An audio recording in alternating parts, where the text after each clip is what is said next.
ರಾಜ್ಯ ಸರ್ಕಾರದ ನಿರ್ದೇಶನದಂತೆ ಮತದಾರ ವಿಶೇಷ ತೀವ್ರ ಪರಿಷ್ಕರಣೆ ಎಸ್ಐಆರ್ ಪ್ರಕ್ರಿಯೆಗೆ ಅಗತ್ಯ ದಾಖಲೆಗಳನ್ನು ಸಾರ್ವಜನಿಕರಿಗೆ ಸುಲಭವಾಗಿ ಒದಗಿಸುವ ಉದ್ದೇಶದಿಂದ ತಾಲೂಕಿನ ನೇಗಿನಾಳ ಗ್ರಾಮದಲ್ಲಿ ಉಚಿತ ಜಾತಿ ಹಾಗೂ ಆದಾಯ ಪ್ರಮಾಣ ಪತ್ರಗಳ ವಿತರಣಾ ಅಭಿಯಾನಕ್ಕೆ ಕಿತ್ತೂರು ಶಾಸಕರಾದ ಬಾಬಾ ಸಾಹೇಬ್ ಪಾಟೀಲ್ ಚಾಲನೆ ನೀಡಿದರು.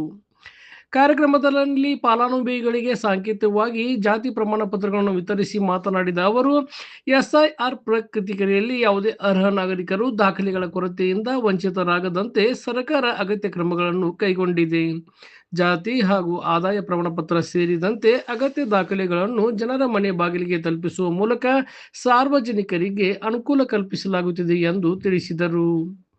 ತಹಶೀಲ್ದಾರ್ ಸದಾಶಿವ ಮಕೋಜಿ ಮಾತನಾಡಿ, ತಾಲೂಕಿನ ಗ್ರಾಮೀಣ ಪ್ರದೇಶಗಳಲ್ಲಿ ಗ್ರಾಮ ಆಡಳಿತ ಅಧಿಕಾರಿಗಳು ಮನೆ ಮನೆಗೆ ತೆರಳಿ ಅರ್ಹ ಫಲಾನುಭವಿಗಳಿಗೆ ಉಚಿತವಾಗಿ ಪ್ರಮಾಣಿತ ಪ್ರಮಾಣಪತ್ರಗಳನ್ನು ವಿತರಿಸಲಿದ್ದಾರೆ. ಈ ಅಭಿಯಾನವು ಎಸ್ಐಆರ್ ಪ್ರಕ್ರಿಯೆಗೆ ಅಗತ್ಯ ದಾಖಲೆಗಳನ್ನು ಒದಗಿಸುವುದರ ಜೊತೆಗೆ ಕ್ಲೇಮ್ ಹಾಗೂ ಆಕ್ಷೇಪಣೆ ಸಲ್ಲಿಸುವ ಕಾರ್ಯಕ್ಕೂ ನೆರವಾಗಲಿದೆ ಎಂದು ಹೇಳಿದರು. ಕಾರ್ಯಕ್ರಮದಲ್ಲಿ ಗ್ರಾಮ ಆಡಳಿತ ಅಧಿಕಾರಿ ಬಸವರಾಜ್ ಪೂಜಾರ್ ಹಾಗೂ ಗ್ರಾಮಸ್ಥರು ಉಪಸ್ಥಿತರಿದ್ದರು.